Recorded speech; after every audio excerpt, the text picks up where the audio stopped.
Episode 91 Bayangan Masa Lalu. Di dunia yang ditelan kegelapan, kadang musuh paling berbahaya bukan datang dari luar, tapi dari masa lalu yang belum pernah kau tuntaskan. Dan bagi Ren, masa lalu itu, kini berjalan kembali. Dengan tinju, niat membunuh, dan mata yang pernah menatapnya dengan kasih. Tanah arena berlumur darah dan debu. Ren berdiri terhuyung, napasnya berat, tubuhnya penuh luka, sekujur tubuhnya basah oleh keringat, darah, dan rasa sakit yang menumpuk. Tapi matanya masih menyala. Speaker berbunyi lagi, tapi kali ini suaranya berbeda. Lebih dingin, lebih menghormati. Untuk terakhir dalam malam ini, kami persembahkan sang pemusnah, petarung tanpa nama. Satu-satunya manusia yang pernah mengalahkan seluruh peserta zona neraka dalam waktu 9 menit. Lampu sorot mengarah ke gerbang besi barat, pintu terbuka perlahan. Langkah kaki terdengar, berat, pasti, memantul keras di tanah batu. Seseorang muncul, berbadan besar, mengenakan hoodie gelap, wajah tertutup masker setengah. Dan ketika dia melepas tudungnya, Ren membeku, matanya melebar, napasnya tercekat. Kak Jiro, kilasan masa lalu 12 tahun lalu. Ren kecil duduk di pinggir ranjang, di panti asuhan, tubuhnya gemetar, tangannya memeluk boneka lusuh, satu-satunya peninggalan dari ibunya. Jiro, anak remaja tertua di panti, sering membelanya, sering menyuapinya, dan malam itu. Dengar ya, Ren, kalau suatu hari kau ditinggal semua orang, kau harus belajar pukul, bukan buat jadi jahat, tapi biar kau bisa bertahan. Ren kecil mengangguk pelan, Jiro mengelus kepalanya, tersenyum. Aku bakal jadi orang terkuat, dan aku bakal lindungin kau. Tapi pada suatu malam, Jiro menghilang, tidak ada pesan, tidak ada kabar. Hanya berita, kabur, dicari polisi, terlibat pembunuhan. Ren menatap pria besar di hadapannya. Kenapa, kau di sini? Suaranya serak. Jiro, kini lebih besar, tatapannya beku, menjawab pelan. Karena aku hidup di neraka lebih lama darimu, dan aku belajar satu hal. Ia memasang kuda-kuda, kasih sayang itu kelemahan. Ren masih terpaku, tapi dulu kau bilang, dulu aku lemah, potong Jiro dingin. Jiro menyerang duluan, tinju kanannya meluncur cepat. Ren nyaris tak sempat menangkis. Ia terdorong mundur beberapa langkah, bahunya nyeri hebat. Ren mencoba membalas, tendangan rendah, lalu pukulan cepat ke perut. Tapi Jiro tangkap semua itu dengan satu tangan. Lalu, dor, siku keras ke rahang Ren, dunia berputar, ia jatuh ke tanah. Bangkitlah, Ren, ucap Jiro, berdiri di atasnya. Kalau kau tidak bisa berdiri, kau tidak pantas hidup di tempat ini. Ren menggertakkan gigi, ia bangkit perlahan, kaki gemetar, tapi matanya berubah. Aku bertahan, karena aku janji pada seseorang yang dulu aku panggil kakak. Ren mulai bermain strategi, ia menyadari Jiro tidak hanya kuat, tapi juga terlalu percaya diri. Ren menjatuhkan tubuhnya sengaja saat menerima pukulan, seolah kalah. Jiro mendekat, ingin menyudahi, tapi saat itu, Ren memutar tubuhnya dari bawah dan menghantam lutut Jiro dengan tumit. Jiro terjatuh lututnya. Ren berdiri, pukulan beruntun, 2, 3, 4, lalu satu tendangan ke rusuk kiri. Tapi Jiro masih tidak jatuh, ia tertawa kecil. Bagus, akhirnya, kau bukan bocah lemah lagi. Namun saat dia bersiap membalas, sirene berbunyi keras. Waktu habis, pertarungan berakhir, keduanya berdiri, nafas tersengal, tak ada pemenang resmi. Tapi jelas, Ren tak kalah. Ren terduduk bersandar di dinding, memegangi perutnya. Sayaka mendekat, memberikan air, kau gila, tapi kau berhasil. Ren menatap langit gelap, dia bukan kakakku lagi, tapi aku masih ingat siapa dia dulunya. Ryuga menyusul, memberikan handuk kecil, zona neraka selesai, kau lulus, dan mereka sudah menyadari, kau bukan boneka. Ren menatap tangannya yang gemetar, pertanyaannya, aku ini apa sekarang? Masa lalu tak pernah benar-benar mati, dan dalam pertarungan berikutnya, Ren harus memutuskan, apakah ia bertarung untuk hidup, atau bertarung untuk tidak kehilangan dirinya. Sementara itu, Jiro mulai bergerak, bukan sebagai lawan, tapi sebagai pelindung dari bayang-bayang. Episode 92 Lingkaran Besar, Meja Darah, setiap dunia gelap memiliki aturannya sendiri. Tapi di balik aturan itu, ada yang tak tertulis, pengkhianatan selalu datang dari yang paling dipercaya. Zona neraka hanyalah gerbang, yang sesungguhnya berbahaya, adalah meja tempat semua kekuasaan berkumpul. Ren berjalan pelan menuruni tangga dari besi tua, langkahnya berat, tubuhnya masih dibalut perban, Sayaka berjalan di belakang, membawa tas dan satu catatan kecil, mereka melewati penjagaan ketat. Ryuga menunggu di bawah, kau siap? Tanya Ryuga. Ren mengangguk, meski wajahnya tak menunjukkan keyakinan penuh. Ryuga mendorong pintu besar yang terbuat dari baja hitam. Di baliknya, terdapat ruangan melingkar seperti panggung bawah tanah. Di tengahnya ada meja darah, meja bundar dari logam yang diukir dengan simbol-simbol kekuasaan dunia gelap. 12 kursi, 12 sosok penting dari dunia hitam Asia Timur. Mereka adalah lingkaran besar. Salah satu pria tua dengan kacamata bulat dan jubah biru membuka suara. Ren Kazama, umur 17, tanpa afiliasi, bertahan dari zona neraka. Ren menunduk hormat. Pria lain, kurus, bertubuh seperti bayangan, bersuara serak, menyela. Kau bukan anggota, kau bukan petarung resmi, kenapa kami harus peduli? Ryuga berdiri, karena dia dikirim oleh saya, dan karena informasi yang ia bawa, akan menyelamatkan semua nyawa kalian. Seluruh meja menjadi senyap. Sayaka mengaktifkan proyektor kecil, gambar hologram muncul, foto-foto tubuh petarung zona neraka yang hilang secara misterius, peta distribusi narkotika kelas hitam, dan logo lama yang sudah dikira lenyap, Kuro Zetsubo. Seorang anggota lingkaran berseru, terkejut, organisasi itu sudah lenyap sejak Perang Jalanan, 97. Ryuga berkata pelan, mereka kembali, tapi bukan sebagai pengedar. Mereka sekarang membangun pasukan dari para petarung secara diam-diam. Dan Ren adalah saksi pertama yang selamat dari uji coba mereka. Semua kepala menoleh ke Ren. Ren berdiri perlahan, luka-lukanya masih terasa, tapi suaranya tegas. Aku melihat sendiri, mereka menculik petarung yang kalah, disuntik dengan zat aneh. Mereka jadi gila, tak kenal kawan, tak kenal batas. Salah satu anggota lingkaran mengejek, kau cuma bocah, bagaimana kami tahu kau bukan hanya berhalusinasi? Sayaka maju ke depan dan meletakkan sebuah benda, bola mata buatan, hasil rekaman langsung dari salah satu korban yang sempat melarikan diri dan merekam proses pengubahan. Semua yang melihat rekaman itu, diam, wajah-wajah yang awalnya sombong kini berubah ngeri. Tiba-tiba, salah satu anggota lingkaran berdiri, seorang wanita berambut putih dengan anting besar, dikenal sebagai Madame Renge, penyelundup manusia dan senjata. Wajahnya tenang, aku sudah cukup melihat, ia berbalik, berjalan menuju pintu keluar. Namun Ryuga menahan langkahnya, kau tidak bertanya, kau tidak bicara, kau tidak peduli. Ren memperhatikan gerak tubuhnya, pelan, tegang, dan tangan kanannya memegang sesuatu di balik mantel. Saya tahu dia, Ren tiba-tiba berseru, semua menoleh. Ren menunjuk. Aku melihat wajahnya, malam saat para petarung ditarik dari zona neraka. Dia ada di sana, di balik jaring pengintai. Renge tertawa kecil, kau bocah cerewet, lalu, bang. Ia menembakkan pistol ke arah Ren. Ren menyamping, nyaris terluka. Sayaka jatuh, Ryuga membalas dengan lemparan pisau kecil, mengenai lengan Renge. Kekacauan terjadi, bodi guard masuk, alarm berbunyi. Tapi Renge sudah lari, lewat lorong rahasia yang bahkan lingkaran pun tak tahu. Pertemuan dibubarkan, beberapa anggota lingkaran panik, yang lain menyusun ulang rencana. Ren duduk, menggenggam dadanya yang lebam, Sayaka duduk di sampingnya. Kenapa kau nekat berdiri? Tanya Sayaka. Ren tersenyum kecil, masih menahan sakit. Karena kadang, suara bocah sepi lebih penting dari suara orang kuat. Ryuga mendekat, mulai malam ini, kau bukan hanya pengamat. Kau adalah bagian dari perang ini. Siluet seorang pria berdiri di depan kaca besar, memperhatikan rekaman Ren dari kamera satelit gelap. Di belakangnya, Jiro, dia berubah. Kata pria itu, suaranya dalam. Dia akan menjadi kunci. Jiro diam, lalu berkata, pelan, atau dia akan menjadi senjata. Lingkaran retak, pengkhianat menghilang. Ren diangkat ke panggung yang lebih besar. Tapi harga dari semua ini, adalah nyawanya sendiri yang makin rapuh. Episode 93 Mata dan Hati. Kadang, musuh terdekat bukan yang menodongkan senjata ke kepala, tapi yang menyusup ke dalam ketakutan, dan mencuri yang paling berarti, tanpa peringatan. Malam ini, Ren tidak bertarung di arena. Dia bertarung untuk melindungi satu-satunya orang yang membuatnya merasa hidup.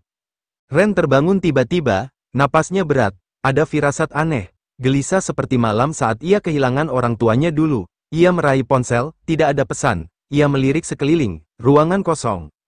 Sayaka, tidak ada jawaban. Ren bangkit, membuka pintu, lorong gelap, lampu darurat berkedip, udara dingin menusuk tulang.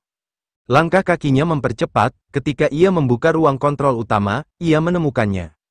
Kursi Sayaka kosong, komputernya rusak, satu dinding penuh goresan. Dan di tengahnya, terpampang satu foto, Ren, berdiri berdarah dalam arena zona neraka. Di belakangnya, tulisan besar dicoret dengan darah. Ambil yang berharga, buka mata, main selesai, tertanda, Renge. Ren tak membuang waktu, ia kembali ke kamar, mengganti pakaian, mengambil sarung tangan tempur dan satu pisau lipat. Ia tidak menunggu izin Ryuga, tidak menunggu rencana, ia hanya bergerak. Sayaka bukan sekadar rekan kerja, bukan sekadar perekam atau operator. Bagi Ren, Sayaka adalah satu-satunya yang melihatnya lebih dari sekadar petarung murah. Sayaka terikat di kursi, mulut disumpal, wajahnya lebam. Renge berjalan mondar-mandir, membawa jarum suntik panjang. Cantik, pintar, dan sayangnya, terlalu dekat dengan bocah murahan itu. Sayaka menatap tajam, tapi tubuhnya tak sanggup memberontak. Tenang, kata Renge, kau tidak akan mati, tapi kau akan menjadi sesuatu yang patuh. Ia mengisi cairan hitam ke dalam suntikan, namun saat jarum mendekat.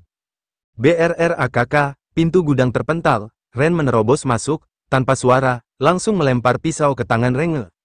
Jarum jatuh ke lantai, Sayaka menjatuhkan kursinya sambil berusaha melepaskan tali dengan giginya. Renge berdiri, darah menetes dari tangannya, namun tertawa. Wah, romantis sekali, anak jalanan jadi ksatria malam. Ren melangkah ke depan, wajahnya dingin, lepaskan dia. Renge hanya mengangkat tangan, ambil dia, kalau kau bisa, tapi ingat, Kazama. Aku ini bukan petarung, aku pemburu. Renge bukan petarung kekuatan. Dia gerak cepat, memakai racun, pisau kecil, dan ilusi. Ruangan tiba-tiba dipenuhi asap tipis, zat yang mengaburkan pandangan. Ren batuk, tapi tak berhenti bergerak. Dia mendengarkan suara langkah kaki. Pisau pertama datang dari kiri. Ren menangkis, luka kecil di lengan. Serangan kedua dari belakang, ia menunduk. Renge menyerang cepat dan brutal, tapi Ren sudah tidak mengandalkan mata. Ia mengingat kata-kata Jiro dulu, kau tidak butuh melihat, kau butuh merasakan. Dengarkan darahmu, dengarkan rasa takut musuhmu. Ren memusatkan seluruh fokus ke titik-titik tekanan di sekelilingnya. Lalu, DUAK, satu pukulan telak menghantam rahang Renge. Wanita itu terpelanting ke belakang, menghantam tumpukan peti kayu. Ren melangkah pelan ke arah Sayaka, membuka tali di tubuhnya, perempuan itu jatuh ke pelukannya. Aku tidak sempat bawa tim, kata Ren, napas tersengal. Sayaka tersenyum tipis, kau datang sendiri, itu lebih dari cukup. Renge berusaha kabur, tapi di luar, Ryuga sudah menunggu. Di belakangnya, 3 anggota lingkaran dengan senapan laras pendek. Ryuga hanya berkata, satu pengkhianatan lagi, dan kamu tidak akan bicara selamanya. Renge tertawa getir, aku bukan satu-satunya pengkhianat di meja itu. Kalian pikir hanya aku yang bermain ganda? Ryuga terdiam. Renge dibawa paksa. Ren dan Sayaka duduk berdampingan, memandangi langit yang perlahan cerah, luka mereka diperban seadanya. Kenapa kau nekat datang sendiri? Tanya Sayaka lirih. Ren diam sejenak, lalu menjawab, karena selama ini aku hidup demi bertahan, tapi malam ini, aku bertarung karena aku takut kehilangan. Sayaka menoleh, menatapnya dalam-dalam, jadi, sekarang aku bukan cuma teman tim. Ren menatap balik, matanya tak gentar, sekarang kau jadi alasanku bangun tiap pagi. Malam ini, Ren menang bukan karena kekuatan, tapi karena rasa yang selama ini ia tolak, kepedulian, dan mungkin, cinta. Episode 94 Void Arena, bayangan dari masa lalu.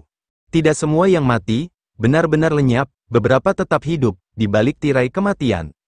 Dijual, dikendalikan, dijadikan alat, tempat mereka berkumpul disebut Void Arena. Surga untuk iblis, neraka bagi yang masih punya nurani. Dan malam ini, Ren harus masuk sendirian, untuk mencari pengkhianat, dan bertemu hantu masa lalu. Ryuga menatap layar proyeksi, Void Arena, dulu hanya mitos, tapi sekarang kita tahu, itu nyata. Dan kami curiga, satu dari kita menjual daftar petarung zona neraka ke sana. Ren duduk diam, mendengarkan. Sayaka, dengan lengan masih diperban, melemparkan file ke meja. Ada satu nama yang muncul kembali, seseorang yang harusnya mati 10 tahun lalu, tapi wajahnya muncul di rekaman pertandingan terakhir Void. Ren mengambil foto itu, matanya membelalak, tidak mungkin. Foto itu, Kazuo Shiro, mantan murid ayahnya, dulu seperti kakak sendiri. Dan, salah satu saksi pembunuhan orang tua Ren. Untuk masuk Void Arena, tak bisa lewat koneksi resmi. Ren harus kalah, di salah satu arena ilegal, pemenangnya akan dihapus. Yang kalah, jika cukup menarik, akan dibeli oleh penyelenggara Void. Ren masuk ke pertarungan jalanan malam itu, dengan sengaja, ia kalah, tapi tidak tanpa kesan. Ia dipukul hingga pingsan, saat bangun, ia sudah di dalam truk pengangkut. Tangan terborgol, mulut dilakban, di sekelilingnya, 8 orang lain. Mata mereka kosong, tubuh penuh luka. Salah satunya, perempuan berambut pendek, mendekat pelan dan berbisik. Jangan bicara, kamera di mana-mana, selamat datang di tempat para mayat yang belum dikubur. Truk berhenti, gerbang besar dari baja hitam terbuka otomatis. Ren dibawa ke ruangan seperti kandang gladiator, tanpa cahaya alami, tanpa suara dari luar, hanya suara speaker robotik. Petarung 091 subjek baru, diuji dalam 12 menit, jika bertahan, dimasukkan ke level 2. Ren memperhatikan sekitar, orang-orang di sekelilingnya seperti zombie, bukan karena tak punya jiwa, tapi karena telah dilumpuhkan jiwanya. Lalu, dari jeruji besi sebelah, datang seseorang, tinggi, otot kaku, mata kosong, lehernya penuh kabel kecil. Ren mengenal gerakan itu, ia berdiri perlahan, tidak percaya. Kazuo, pria itu hanya menoleh, suaranya mekanis. Aku, adalah alat, kau, target uji, prosedur, eliminasi. Gerbang terbuka, lampu menyala, suara penonton dari layar besar terdengar menggema. Kamera drone mulai terbang mengitari ring, Kazuo menyerang duluan, tinju sekeras palu, Ren menangkis, tapi terpental 5 langkah. Kazuo bukan manusia biasa lagi, tubuhnya diperkuat, rasa sakitnya dimatikan. Tapi matanya, Ren tahu, masih ada sisa manusia di sana. Ren menghindar, bertahan, tidak menyerang balik, ia berteriak. Kau pernah janji, akan lindungi keluargaku kalau ayahku mati, kenapa, kau ada di sini? Kazuo terdiam, tangan kanannya gemetar, tapi kemudian menyerang lagi. Ren terkena pukulan ke bahu, bahunya terkilir, namun Ren tak berhenti, ia mendekat. Siapa yang membunuh ayahku, katakan, Kazuo, Kazuo tiba-tiba menggigil, suaranya bergetar. Kita, tidak boleh tahu, itu perintah. Ren melihat kesempatan, ia melompat, menjatuhkan Kazuo ke tanah, tapi tidak memukul. Sebaliknya, ia menekankan jarinya ke titik saraf di leher Kazuo, teknik lama yang diajarkan ayah mereka dulu. Kazuo berteriak, tubuhnya kejang, lalu, mata Kazuo berubah. Ren, lari dari sini, mereka melihat segalanya, jangan percaya siapapun di atas, termasuk Ri. ZZZZT, leher Kazuo meledak kecil, chip hancur, ia pingsan. Ren membeku, penuh darah, penonton bersorak, mengira itu kemenangan.